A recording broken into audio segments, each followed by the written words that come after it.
শহীদ বুদ্ধিজীবী দিবসে ভোরে রাষ্ট্রীয় রীতি মেনে বুদ্ধিজীবী স্মৃতিসৌধে শ্রদ্ধা নিবেদন করেছেন রাষ্ট্রপতি মোহাম্মদ শাহাবুদ্দিন এবং প্রধান উপদেষ্টা ডক্টর মোহাম্মদ ইউনুস।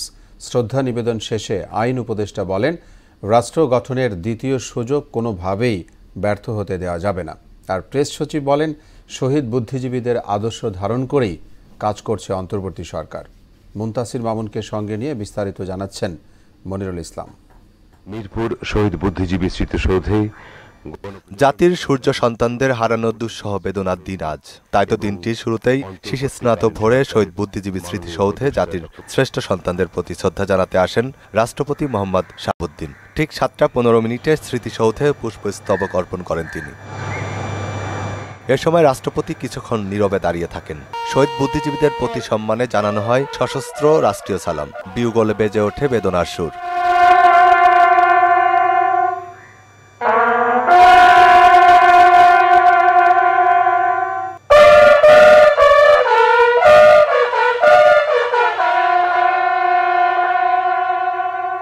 রীতি অনুযায়ী এরপরে বুদ্ধিজীবী স্মৃতিসৌধে শ্রদ্ধা নিবেদন করেন অন্তর্বর্তী সরকার প্রধান অধ্যাপক ডক্টর মোহাম্মদ ইউনুস। এ সময় উপদেষ্টা পরিষদের সদস্যসহ সরকারের ঊর্ধ্বতন কর্মকর্তারা উপস্থিত ছিলেন।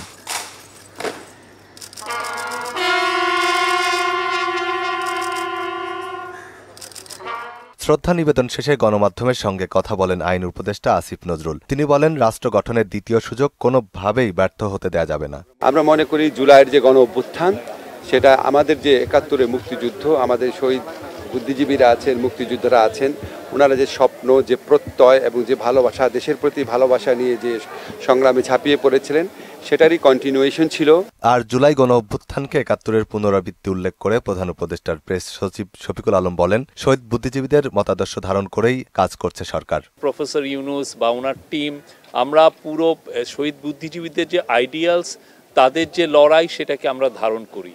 বিভিন্ন রাজনৈতিক, সামাজিক, সাংস্কৃতিক সংগঠন, শিক্ষা প্রতিষ্ঠান সহ সকল স্তরের মানুষ বুদ্ধিজীবী স্মৃতিসৌধে শ্রদ্ধাভরে স্মরণ করেন শহীদ বুদ্ধিজীবীদের।